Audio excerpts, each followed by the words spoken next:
महाराजा। तो राम जी के जितने 3 भाई हैं उनकी क्या स्थिति रहेगी? वो एक मंत्री की तरह यहाँ पे रहेंगे। जितने आनंद से राम जी रहेंगे, राम जी का परिवार रहेगा, उतने आनंद से आप नहीं रहेंगे। तो अब जैसा मैं कह रही हूं वैसा करो। जा करके अपनी माई कैकेयी को कहो, पूर्व में पड़े हुए 2 वरदान उसके पास हैं। एक वरदान में राम जी के लिए 14 वर्ष का वनवास मांग लो, और दूसरे वरदान में भरत जी के लिए राज मांग लो। ऐसा करोगी तो तुम्हारी माई दासी नहीं, फिर वो राजमाता बन जाएगी। क्यों? उनके बच्चे को राज तिलक मिल जाएगा। महाराज तुरंत ही बड़ी चतुराई से, बड़ी हंस हंस करके रानी कैकेयी के पास गई और बतावे, मां कैकेयी अति प्रसन्न है कि राम जी को कल युवराज पद मिलेगा। अब प्रसन्न गई मां कैकेयी प्रसन्न है, तो मंथरा जा करके कह रही है, मैया प्रसन्न काहे हो रही हो? अरे पागल, प्रसन्नता का तो विषय है, राम जी को कल युवराज पद मिलेगा। तो राम जी को मिला ना, आपको क्या मिला? क्या राम जी मेरे नहीं है? कैकेयी माता ने कहा है कि जिस प्रकार मां कौशल्या राम जी को प्रेम करती है, मैं मां कौशल्या से अधिक राम जी को प्रेम करती हूं। और बतावे, कई संतों के मुख से सुना है, राम जी सबसे ज्यादा समय मां कौशल्या की भवन की बजाय मां कैकेयी के भवन में रहते हैं। नहीं माई, तू समझ नहीं पाई। युवराज पद मिलने के बाद मां कौशल्या राजमाता बन जाएगी, तू महल की दासी बन जाएगी। 2 बार यहाँ पे मां कैकेयी ने कहा है कि तुम्हारी जुबान खींच लूंगी अगर राम जी के प्रति कुछ ऐसा वाक्य मुख से निकाला। हम आपको बताएं, बड़ी गूढ़ बात है। माता कैकेयी को सारा जगत किस दृष्टि से देखता है?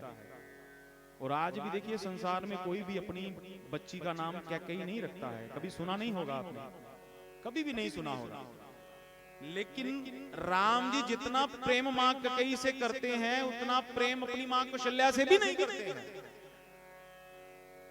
आगे प्रसंग में सुनेंगे, 2 जगह पे मां कैकेयी को जननी शब्द कहा है। सुन जननी सोई सुत बड़ भागी, जो पितु मात वचन अनुरागी। मां कैकेयी और हमारे राम जी एक बार खेल रहे थे, तो मां कैकेयी की आंखों में राम जी ने ऐसे हाथ कर लिए, जैसे बच्चे खेलते हैं, ऐसे हाथ कर लिए। तो महाराज अब मां कैकेयी हाथ पकड़ के कह रही हैं, अरे हाँ तुम भरत हो, भरत हो। क्योंकि हमने आपको कल भी कहा था कि हमारे राघव सरकार और भरत जी में कोई ज्यादा अंतर नहीं है, देखने में भी एक जैसे हैं, शरीर की बनावट भी वैसी है। तो जब कहा कि आप भरत हो, भरत हो, तो राम जी ने तुरंत ही आ गया, नहीं मैया तू हार गई। हाँ लाला मैं हार गई। अच्छा अब तू हार गई है तो तुम्हें कुछ ना कुछ मुझे देना पड़ेगा। हाँ लाला माँ क्या चाहिए, जो तू कहेगा मैं तुझे अभी ला देती हूँ। मैया नहीं, मुझे अब कुछ नहीं चाहिए, मुझे कुछ और चाहिए। क्या चाहिए? ऐसे नहीं, पहले तू मेरे साथ वचन कर, जो मैं कहूंगा वो तू करेगी। अरे लाला तेरे से वचन कर लिया, बोल अब बता। बोले मैया तू मेरे लिए एक समय आएगा, तू मेरे लिए वनवास मांगना। अरे लाला ये क्या कहा? नहीं नहीं मैया अब तू वचन दे बैठी है, अब तू वचन से पीछे नहीं हटेगी, तुझे मेरे लिए वनवास मांगना ही पड़ेगा। लेकिन मैया ये काम बड़ा कठिन है, क्योंकि सारा जगत तुम्हें किस दृष्टि से देखेगा ये तो दुनिया जानती है, जब तू जानती है।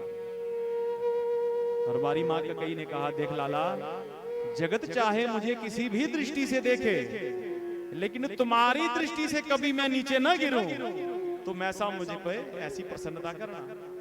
जगत की दृष्टि से भले ही गिर जाऊं, तुम्हारी दृष्टि से न गिरूं, और मैं तुझसे वादा करती हूं चाहे मुझे किसी भी कठिनाई से गुजरना पड़े, लोगों की बातें सुननी पड़े, लेकिन मैं तेरे द्वारा मांगी हुई वस्तु तुम्हें जरूर प्रदान करूंगी।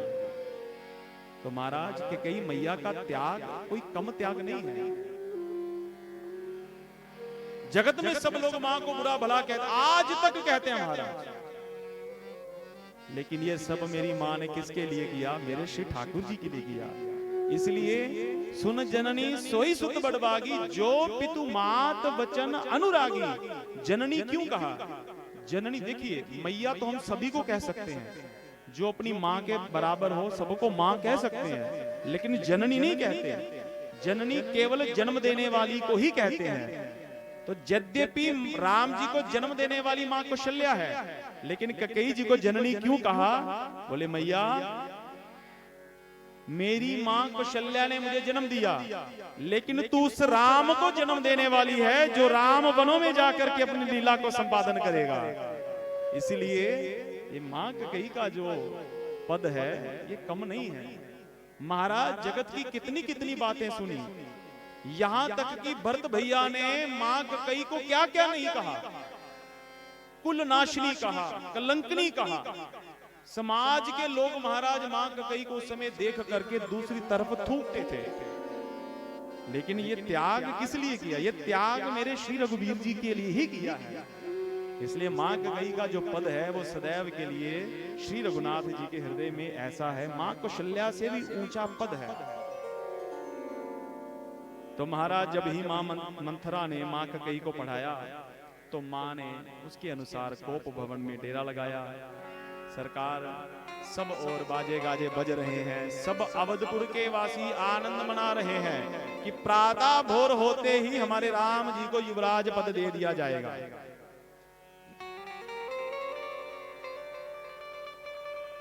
सरकार संध्या कालीन हुई है, महाराज दशरथ मां कैकेयी के भवन में गए हैं और जाकर के देखा है मां कैकेयी ने सारे हार श्रृंगार को उतार दिया है, जमीन भूमि पर आसन लगा लिया है, भूमि पर शयन कर रही हैं। महाराज दशरथ ने जब ही पूछा, रानी ये क्या क्या कर रही है? राज्य में इतना आनंद का माहौल है, इतनी खुशी का माहौल है, अरे उठो कुछ श्रृंगार करो, खुशी मनाओ। मां कैकेयी कहती नहीं नहीं, मुझे कोई खुशी में शामिल नहीं होना है। ये क्या कह रहे हो, खुशी में शामिल नहीं? नहीं नहीं महाराज, मुझे कुछ लेना देना नहीं है।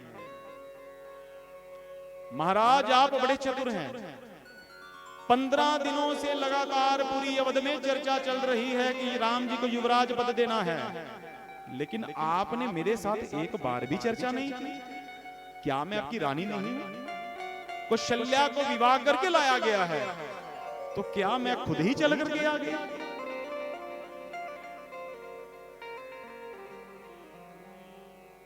सरकार मां कैकेयी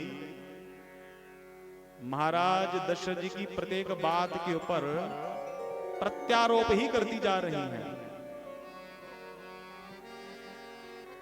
अच्छा अच्छा रानी तू बता मुझे, तुझे क्या चाहिए? मांग, जो तू मांगेगी तुझे मैं दूंगा। बोले सरकार आप हमेशा कहते रहते हैं मांगो मांगो मांगो, लेकिन आज तक मेरी मांग कभी आपने पूरी नहीं की है। बताओ क्या चाहिए? ऐसे नहीं, पहले मेरे साथ आप वादा करो, वचन करो, और मेरे पूर्व में जो पड़े हुए 2 वर हैं उसी वरों को आप मुझे दे दो। आप मेरे साथ वादा करो। महाराज जनक ने, महाराज दशरथ ने कहा ठीक है रानी, हम आपसे वादा करते हैं, आप जो मांगोगे हम आपको देंगे। श्री राम जय जय राम, श्री राम जय जय राम, श्री राम जय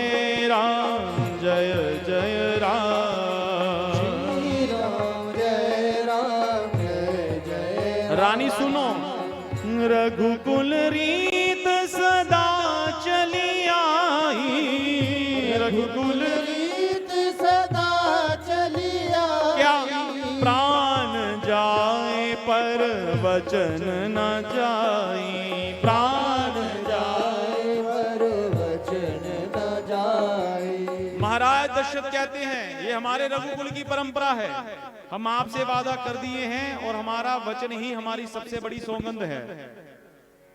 सरकार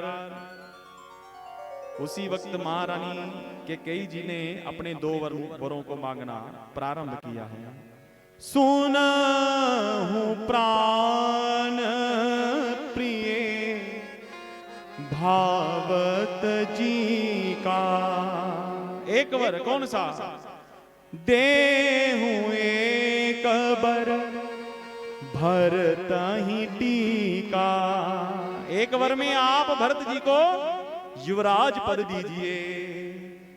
मांगू दूसर बर कर जोरी, पुरवहु नाथ मनोरथ मोरी। और दूसरे वर में क्या मांग रही हैं? तापस भेष,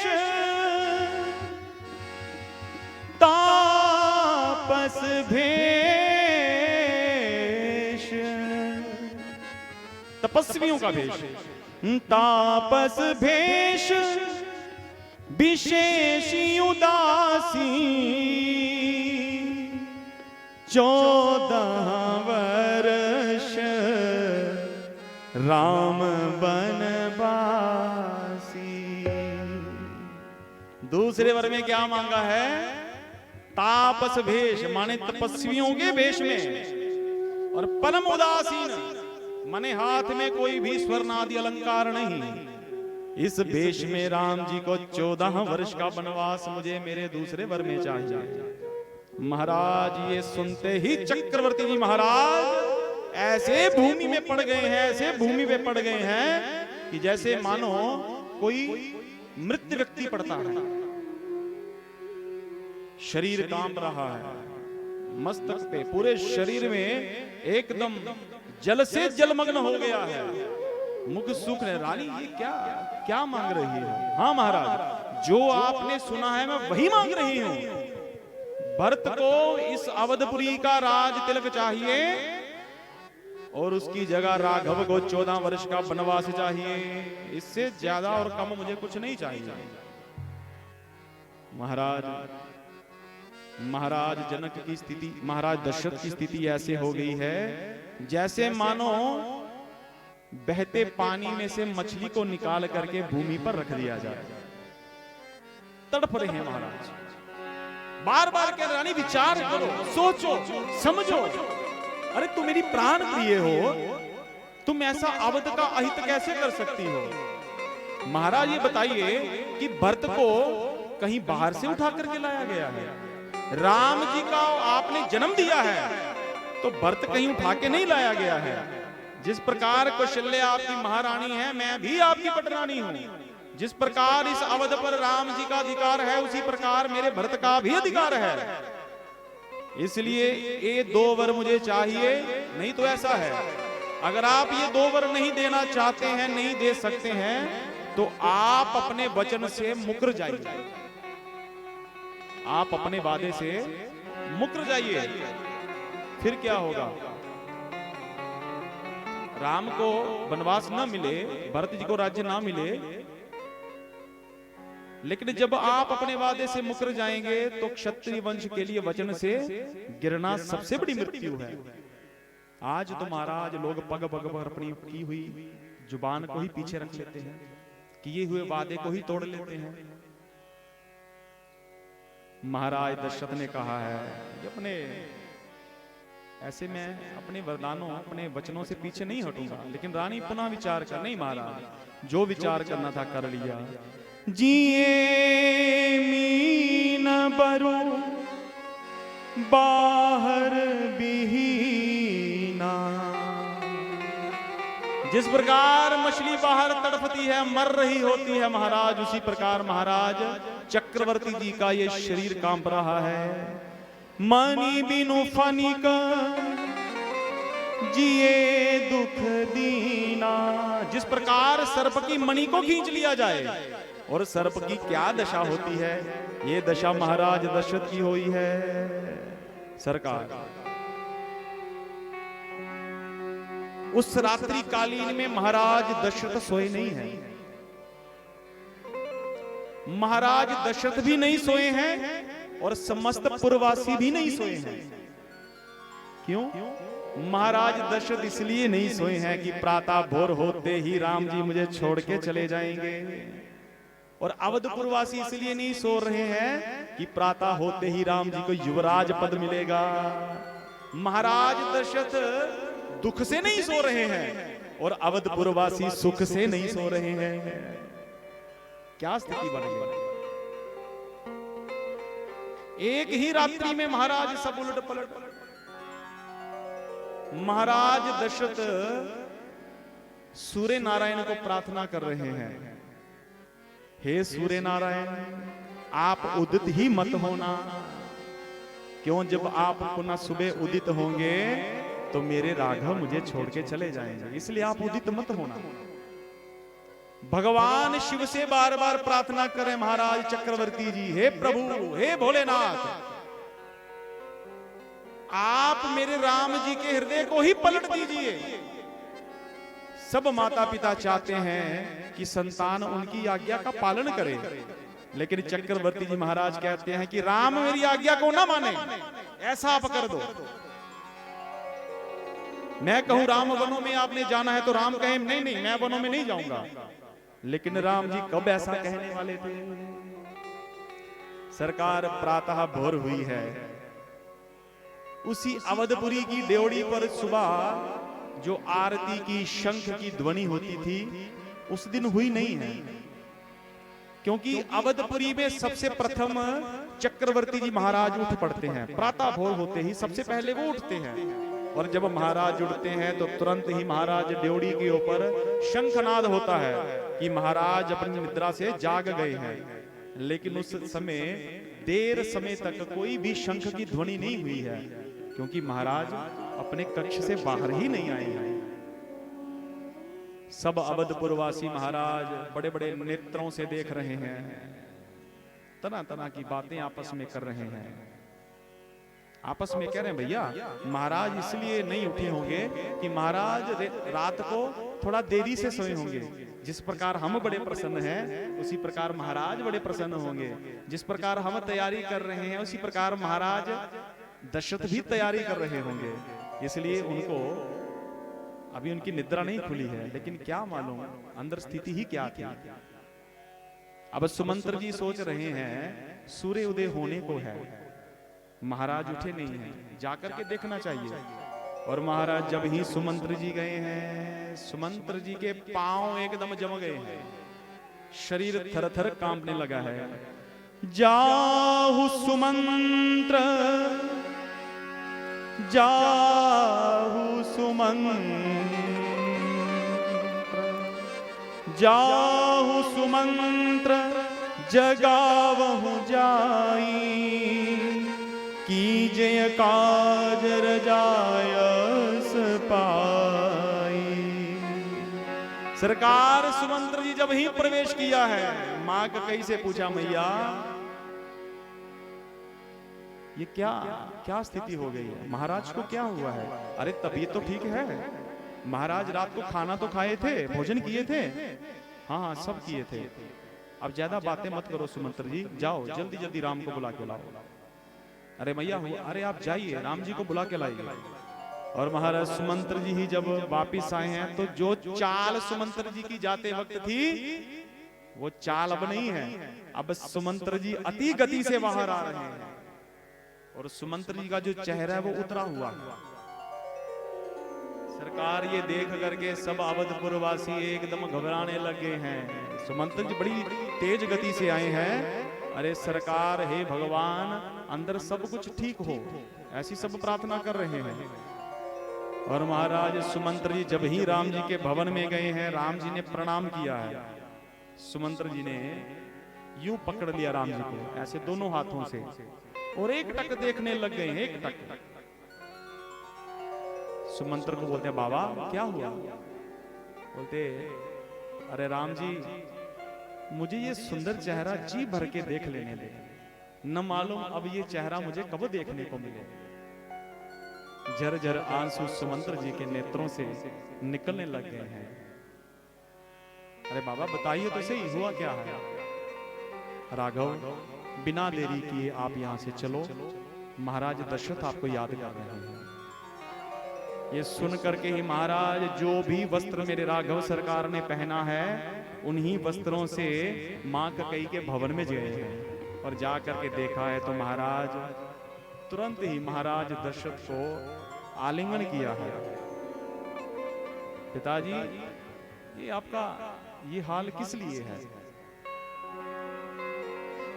नहीं राघव, आप जाइए और आज तिलक की तैयारी कीजिए। नहीं बाबा, मुझे बताइए ये आपका ये दशा किस लिए है? रानी ककई ने सारा दृष्टांत राम जी को बताया है।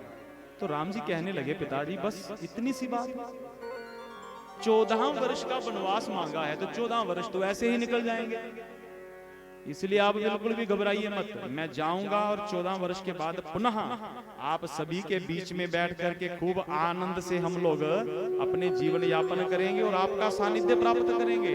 इसलिए पिताजी आप बिल्कुल भी चिंता मत कीजिए। मोहि कहूं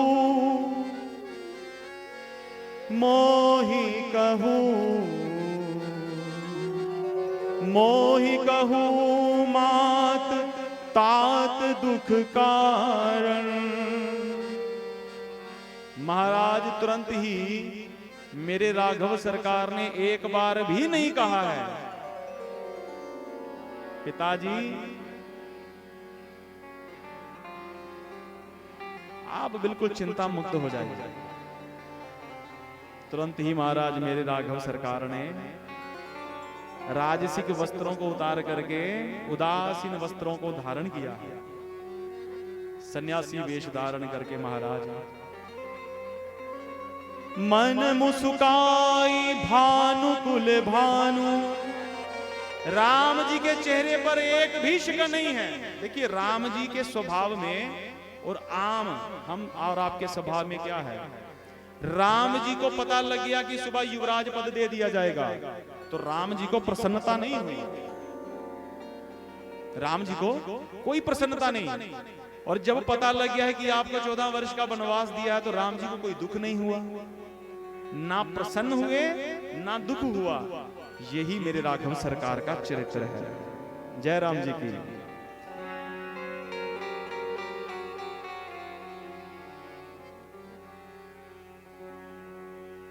महारानी ककई ने एक बात राघव सरकार को की है कि राघव,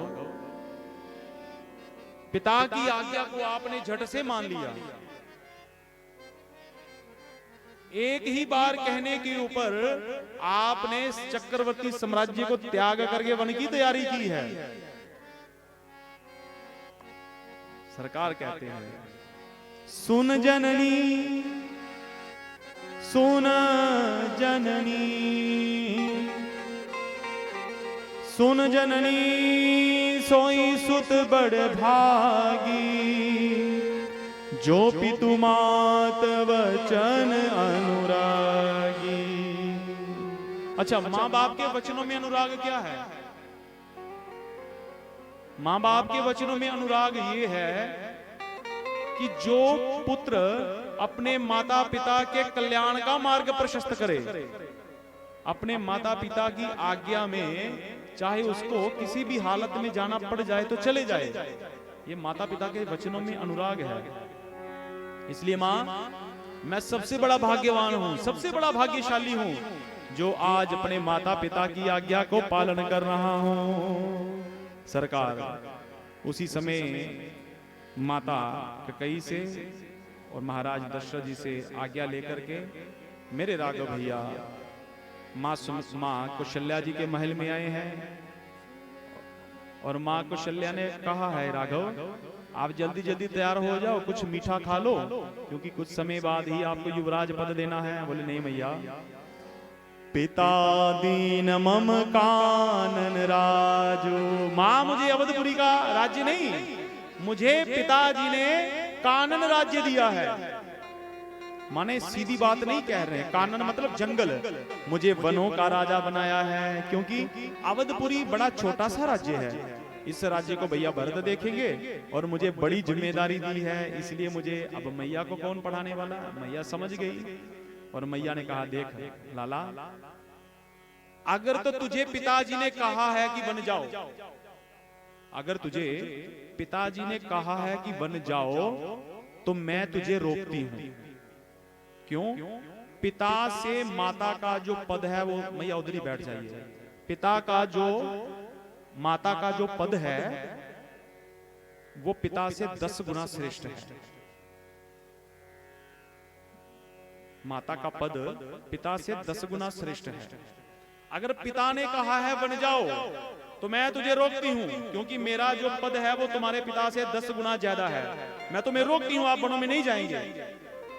लेकिन अगर तुझे कई मैया ने कहा है बन जाओ, तो सौतेली मैया का पद अपनी मैया से 100 गुना बड़ा होता है। पिता का, माँ का पद पिता से 10 गुना बड़ा, और सौतेली मैया का पद अपनी माँ से भी 100 गुना बड़ा होता है। अगर तुझे पिताजी ने कहा है बन जाओ, तो मैं तुझे रोकती हूं, लेकिन अगर तुझे कई मैया ने कहा है बन जाओ, तो फिर मैं तुझे रोकूंगी नहीं, क्योंकि मेरे से भी ज्यादा उसकी आज्ञा का पालन करना तुम्हारा सबसे बड़ा धर्म है। हाँ मैया, ऐसा ही है। ये सुनकर के महाराज माँ कौशल्या ने कहा है, आप बिल्कुल भी चिंता मत करो राघव, वनों के जितने भी पशु पक्षी हैं, जितने भी वनचर हैं, जितने भी बड़े बड़े वृक्ष हैं, ये आपकी सहायता करेंगे। सरकार उसी वक्त मैया कह रही हैं, बैठते जाइए प्लीज। पितु वन देव मातु वन देवी, जंगल के देवता तुम्हारे पिता की तरह आपकी रक्षा करें, और वन देवी मैया की तरह तुम्हें दुलार करें। खग मृग चरण सरोरहु सेवी, देव पितर सब तुम ही गोसाई, राखहु पलक नयन की नाई। राघव चिंता मत करो, आप निर्विघ्न हो, आप वनों में जाइए। वन के देवता आपके पिता के समान हैं, वन की देवी आपकी मैया के समान हैं, और जितने भी खग मृग पशु पक्षी हैं वो सेवक की तरह आपके चरणों में सदैव सेवारत रहेंगे। आप जाइए। सरकार पास में ही खड़ी मां जानकी जी अपने पैर के अंगूठे से धरती को कुरेद रही हैं। पैर के अंगूठे के नाखून से धरती को कुरेद रही हैं। क्या भाव? ये जो धरती है मां जानकी से धरती से प्रकट भई है, तो धरती की पुत्री हैं, तो मानो कुरेद करके अपनी मां धरती से कुछ प्रार्थना कर रही हैं कि मां आप ऐसी कृपा करो कि रघुनाथ जी मुझे भी अपने संग वनों में ले जाए। मन के भाव को जब राघव सरकार ने सुना है तो कहा है, देखो वनों में बड़ा कष्ट है, बड़े बड़े पहाड़ हैं, बड़े बड़े झरने हैं, जंगली जानवर हैं, वनों में अति त्रास है, तो तुम वहां पे रह नहीं पाओगी, इसलिए आप यहीं पे रहो और आनंद से अपने सास ससुर की सेवा करना, ये तुम्हारा सबसे बड़ा धर्म है। माँ सीता कह रही हैं, नाथ मैं आपको कहूंगी नहीं, लेकिन आपको ये बताएं, आपके साथ अगर मैं वनों में जाऊंगी तो वनों में मुझे अयोध्या से भी बढ़कर के सुख प्राप्त होगा। अगर मैं वनों में जाऊंगी तो वनों में अयोध्या से भी बढ़कर के मुझे सुख प्राप्त होगा, लेकिन अगर आपके साथ वनों में नहीं गई तो अयोध्या में मुझे वनों से भी भयंकर कष्ट होगा। इसलिए हे नाथ आप मुझे साथ ले जाइए, क्योंकि आपके बिना इतने कष्ट को कैसे सह पाऊंगी। सरकार जब आप चलेंगे आपके पीछे पीछे चलूंगी, आपके चरणों को देखूंगी और आपके चरणों को देख करके मेरी सारी थकावट उतर जाएगी। इसलिए नाथ मुझे आप अपने साथ ले जाओ। राम जी ने स्वीकृति प्रदान की है। मां जानकी जी भी संग चलने को तैयार हुई है। उधर ही हमारे लक्ष्मण जी आते हैं। लक्ष्मण जी भी चरणों में प्रणाम करते हैं, महाराज मैं भी आपके साथ ही जाऊंगा। अरे नहीं लक्ष्मण, जा सुराज प्रिय प्रजा दुखारी, तालिप अवसी नरक अधिकारी। जिसके राज्य में प्रजा दुखी हो ऐसा राजा सदैव के लिए नरकवास करता है। सरकार सुनो लक्ष्मण, भरत भैया शत्रुघ्न भैया ननिहाल में हैं, पिताजी अधीर अवस्था में हैं, ना कुछ कहने के योग्य हैं और ना चलने के योग्य हैं। हम वनों को जा रहे हैं तो पीछे प्रजा का ध्यान कौन रखेगा, इसलिए आप अवध में ही रहो। लक्ष्मण जी के नेत्रों से अश्रुधारा प्रवाहित होने, नाथ मैं किसी पिता को नहीं जानता, मैं किसी भाई को नहीं जानता, आप ही मेरे पिता हैं, आप ही मेरे भाई हैं, आप ही मेरे बंधु हैं, आप ही मेरे सखा हैं, आप ही मेरे गुरु हैं। इसलिए बिना आपके मैं एक पल भी इस अवस्था में जीवित रहने वाला नहीं हूं। इसलिए ये फैसला बाप का है कि आप मुझे संग ले जाएंगे अथवा मुझे ये शरीर का ही परित्याग करना पड़ जाए।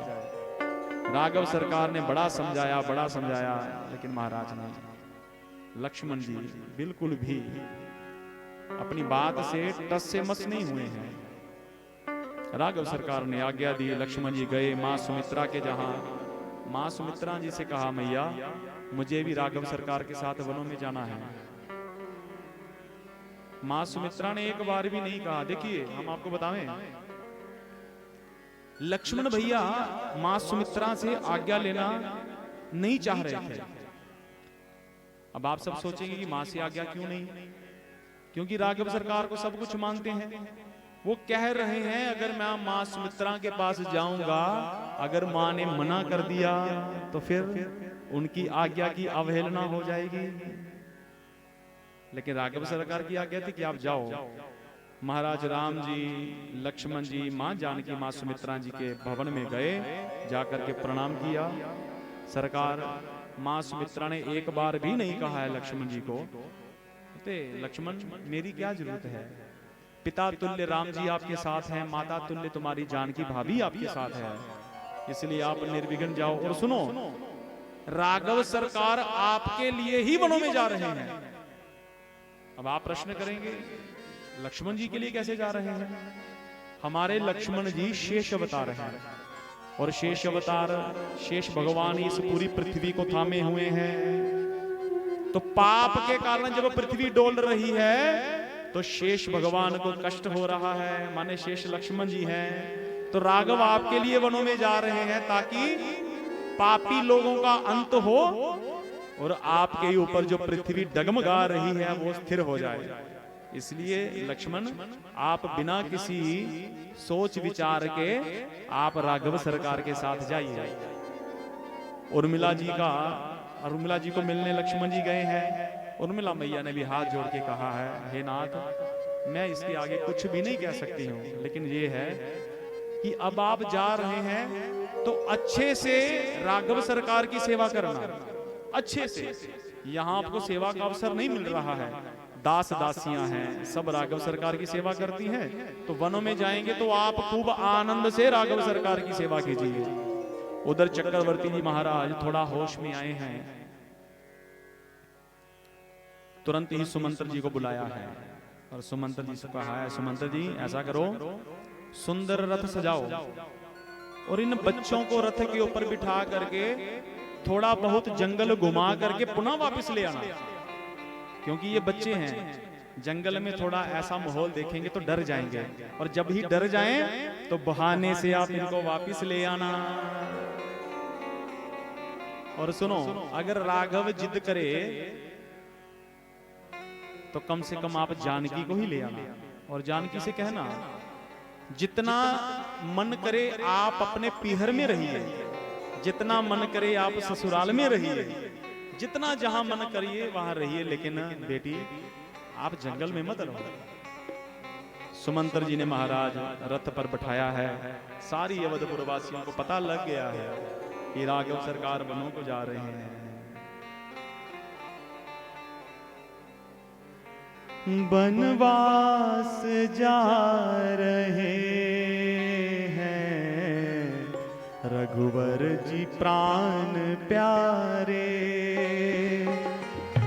बनवास जा रहे हैं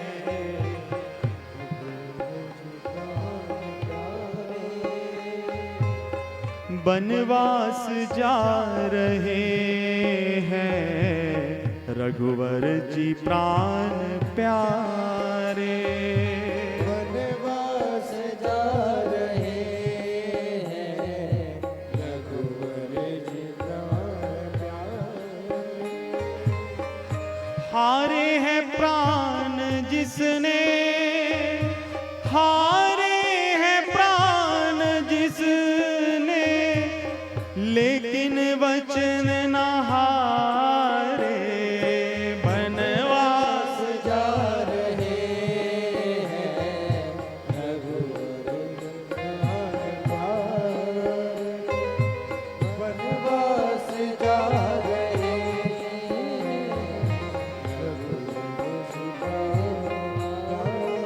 अवधपुरी को मां कह रहे हैं, अवधपुरी को मैया कह करके संबोधन मेरे राम जी कर रहे हैं। जननी है जन्म भूमि, हिम्मत से काम लेना।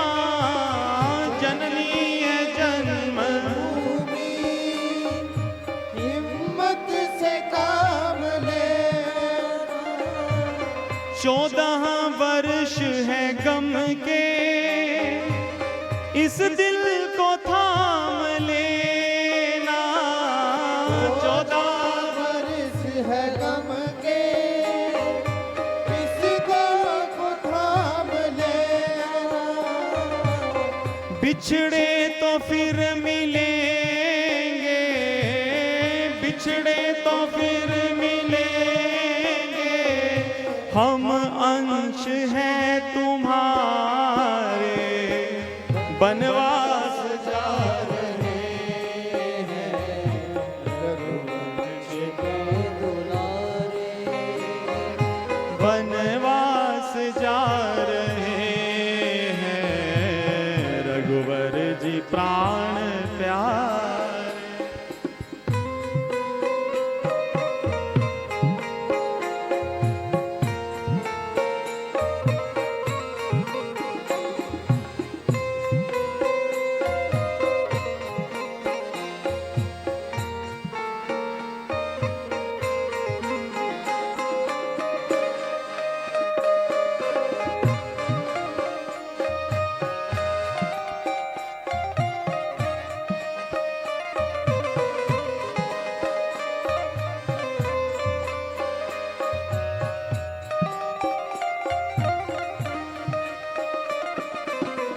प्यारे चमन के फूलों तुम हौसला न छोड़ो।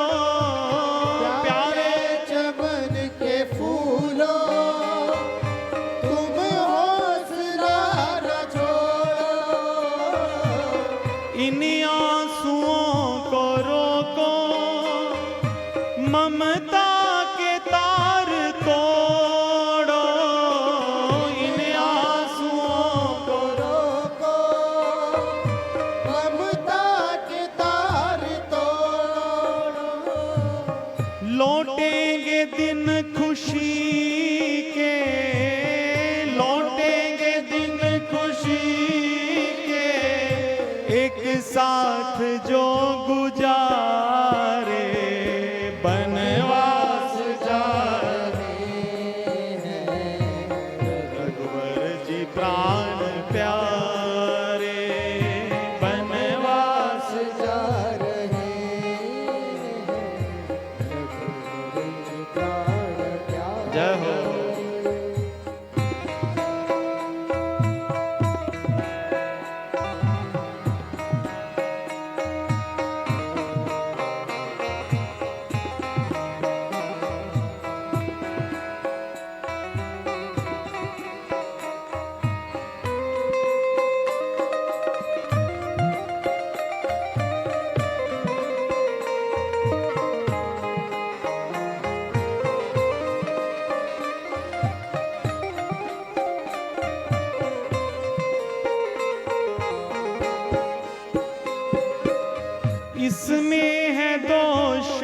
किसका, सब उसकी ये रजा है।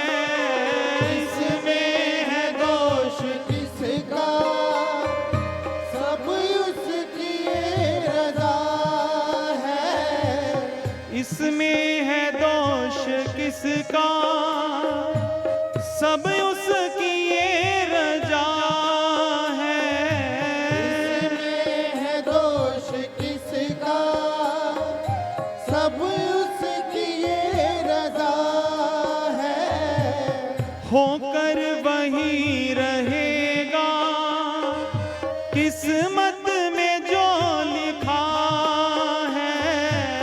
होकर वही रहेगा किस्मत में जो लिखा है।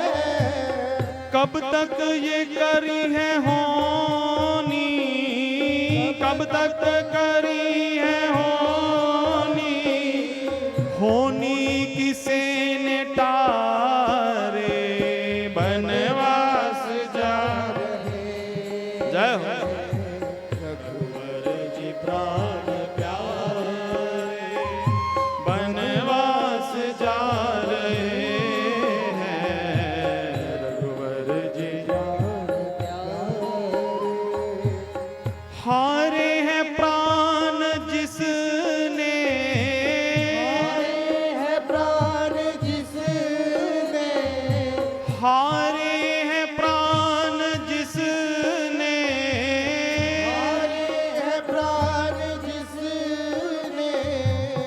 लेकिन वचन न हारे बनवास जा रहे हैं रघुवर जी प्राण बनवास जा रहे हैं रघुवर जी प्राण बनवास जा रहे हैं रघुवर जी प्राण। सरकार सब पुरवासियों को पता लग गया है कि हमारे नाथ हम सबन को छोड़ करके यहाँ से जा रहे हैं। पागलों की भांति सब अवधपुर के वासी महाराज अपने घरों से आ गए हैं, जोर जोर से रोने लगे हैं। और बतावें, सुमंत्र जी जिस रथ पर बिठा करके मेरे राघव को लेकर जा रहे हैं, महाराज लोगों ने रथों के पहियों को पकड़ लिया है। कुछ लोगों ने रथ में घोड़ों की लगाम को पकड़ लिया है। सरकार, कुछ लोग ठाकुर जी के चरणों में गिर पड़े हैं, भूमि पर दंडवत कर रहे हैं कि हे नाथ, आप हमें छोड़ के मत जाइए, आप हमें छोड़कर जा रहे हैं। हमें ऐसा लग रहा है कि मानो हमारे शरीर में से प्राण ही निकलते जा रहे हैं। सरकार, हम ये बतावें, आप हमें जाइए, लेकिन आप ये सत्य मानिए, जब आप लौट करके आवेंगे तो इस अवधपुरी में आप किसी को भी नहीं पाएंगे, क्योंकि हम आपके विरह में सरयू जी में डूब करके अपने प्राण दे देंगे। राघव सरकार ने कहा, देखो, आप मुझसे प्रेम करते हो, अगर मुझसे प्रेम करते हो तो मेरे वचन के पालन करने में आप मेरा सहयोग करिए। अगर आप ऐसे अधीर हो जाएंगे, आपके अधीर होने पर मुझे अति कष्ट होगा, कष्ट होगा, मैं वनों में नहीं जाऊंगा, तो मेरे पिताजी का दिया हुआ वचन जो है वो पूरा नहीं होगा, तो मेरे पिताजी को इस जीवन में कभी भी यश नहीं मिलेगा, अपयश ही मिलेगा। सरकार, ठीक है, अगर आप वनों में जाना ही चाहते हैं तो हम सब आपके साथ जाना चाहते हैं, हम यहाँ नहीं रहेंगे। महाराज सुमंत्र जी रथ को हाँक रहे हैं। सब अवधपुर के वासी बच्चों और वृद्धों को छोड़ करके, भैया माता पिता को छोड़ करके जितनी भी जनता उस अवधपुरी की है, सब पागलों की भांति पीछे पीछे जा रही है। आगे आगे रथ है, पीछे पीछे सब अवधपुर वासी चल रहे हैं। महाराज चलते चलते मेरे सरकार पहली रात्रि तमसा नदी के करीब पहुंचे। तमसा नदी में स्नान किया है। स्नान करने के बाद सब लोगों का रात्रि शयन हुआ है। मेरे राघव भैया ने तुरंत ही योग माया को प्रार्थना करी, गूढ़ी निद्रा में सब अवधपुर वासियों को सुला दिया और सुमंत्र जी को रात्रि के तीसरे प्रहर ही उठा दिया है। बाबा चलो, और रथ को इस प्रकार लेके जाना कि रथ के पहिए के निशान भी इस भूमि पर न रहें, क्योंकि अगर निशान रहेंगे तो मेरे अवधपुरवासी मुझे ढूंढते ढूंढते पीछे आ जाएंगे।